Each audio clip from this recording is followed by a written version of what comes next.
was pursuing happiness. Everyone said the path to happiness was success, so I searched for that ideal job, that perfect boyfriend, that beautiful apartment. But instead of ever feeling fulfilled, I felt anxious and adrift. And I wasn't alone. My friends, they struggled with this too. Eventually, I decided to go to graduate school for positive psychology to learn what truly makes people happy. But what I discovered there changed my life. The data showed that chasing happiness can make people unhappy. And what really struck me was this. The suicide rate has been rising around the world, and it recently reached a 30-year high in America. Even though life is getting objectively better by nearly every conceivable standard, more people feel hopeless, depressed, and alone. There's an emptiness gnawing away at people, and you don't have to be clinically depressed to feel it. Sooner or later, I think we all wonder, is this all there is? And according to the research, what predicts this despair is not a lack of happiness. It's a lack of something else, a lack of having meaning in life. But that raised some questions for me. Is there more to life than being happy? And what's the difference between being happy and having meaning in life? Many psychologists define happiness as a state of comfort and ease, feeling good in the moment. Meaning, though, is deeper. The renowned psychologist Martin Seligman says meaning comes from belonging to and serving something beyond yourself, and from developing the best within you. Our culture is obsessed with happiness, but I came to see that seeking meaning is the more fulfilling path. And the studies showed that people who have meaning in life, they're more resilient, they do better in school and at work, and they even live longer. So this all made me wonder, how can we each live more meaningfully?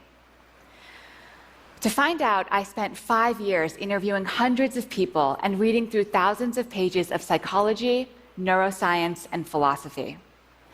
Bringing it all together, I found that there are what I call 4 pillars of a meaningful life.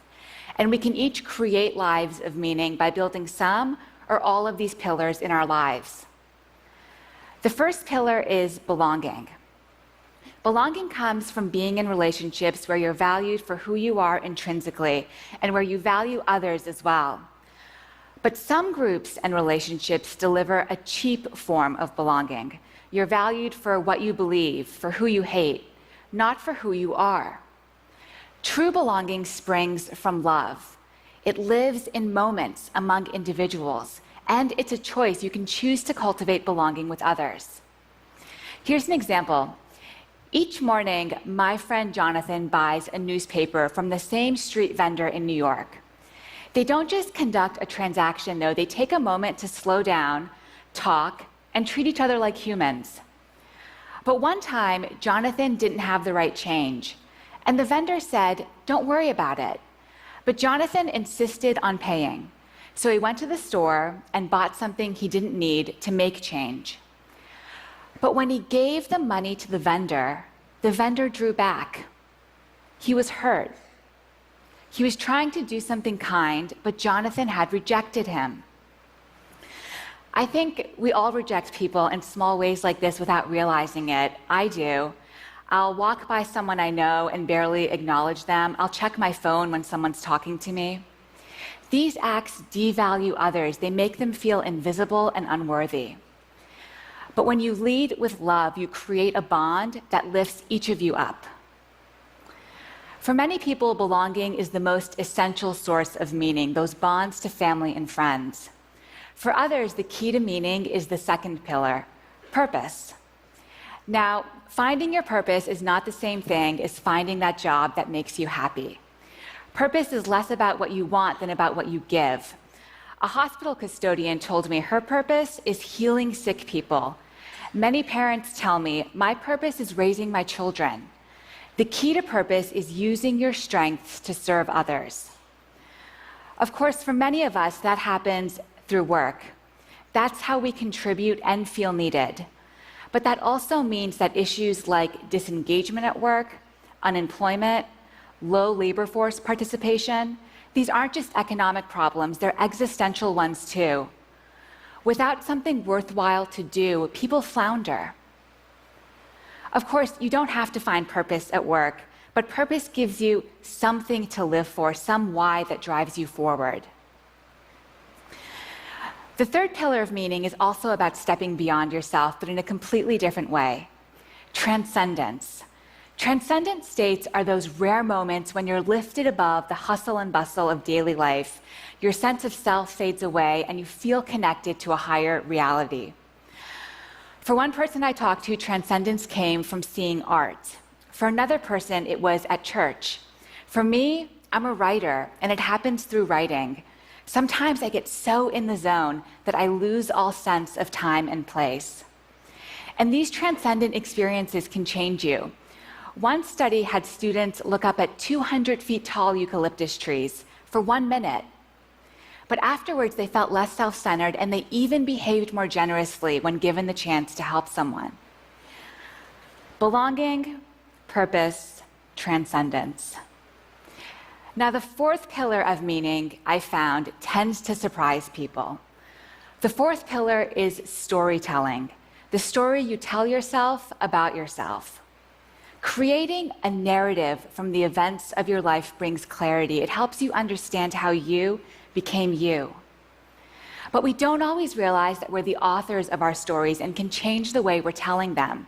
Your life isn't just a list of events. You can edit, interpret, and retell your story, even as you're constrained by the facts. I met a young man named Emeka who'd been paralyzed playing football. After his injury, Emeka told himself, "My life was great playing football, but now, look at me." People who tell stories like this, "My life was good, now it's bad," they tend to be more anxious and depressed. And that was Emeka for a while. But with time, he started to weave a different story. His new story was, "Before my injury, my life was purposeless. I partied a lot and was a pretty selfish guy. But my injury made me realize I could be a better man." That edit to his story changed Emeka's life. After telling the new story to himself, Emeka started mentoring kids, and he discovered what his purpose was: serving others.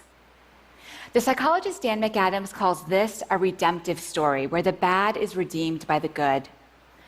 People leading meaningful lives, he's found, they tend to tell stories about their lives defined by redemption, growth, and love. But what makes people change their stories? Some people get help from a therapist, but you can do it on your own too, just by reflecting on your life thoughtfully. How your defining experiences shaped you, what you lost, what you gained. That's what Emeka did. You won't change your story overnight. It could take years and be painful. After all, we've all suffered and we all struggle. But embracing those painful memories can lead to new insights and wisdom, to finding that good that sustains you. Belonging, purpose, transcendence, storytelling. Those are the four pillars of meaning. When I was younger, I was lucky enough to be surrounded by all of the pillars. My parents ran a Sufi meeting house from our home in Montreal. Sufism is a spiritual practice associated with the whirling dervishes and the poet Rumi. Twice a week, Sufis would come to our home to meditate, drink Persian tea, and share stories. Their practice also involved serving all of creation through small acts of love, which meant being kind even when people wronged you. But it gave them a purpose: to rein in the ego. Eventually, I left home for college, and without the daily grounding of Sufism in my life, I felt unmoored, and I started searching for those things that make life worth living. That's what set me on this journey. Looking back, I now realize that the Sufi house had a real culture of meaning. The pillars were part of the architecture, and the presence of the pillars helped us all live more deeply. Of course, the same principle applies in other strong communities as well, good ones and bad ones. gangs, cults. These are cultures of meaning that use the pillars and give people something to live and die for. But that's exactly why we, as a society, must offer better alternatives. We need to build these pillars within our families and our institutions to help people become their best selves. But living a meaningful life takes work. It's an ongoing process. As each day goes by, we're constantly creating our lives, adding to our story. And sometimes we can get off track.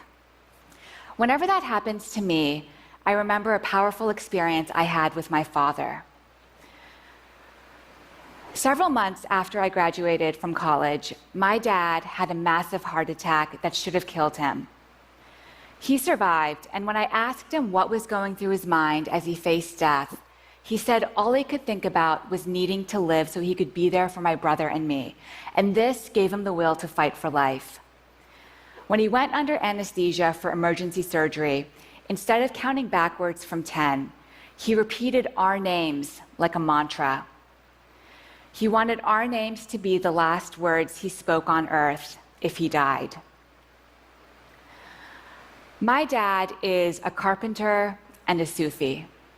It's a humble life, but a good life. Lying there facing death, he had a reason to live: love. His sense of belonging within his family, his purpose as a dad, his transcendent meditation repeating our names, these, he says, are the reasons why he survived. That's the story he tells himself.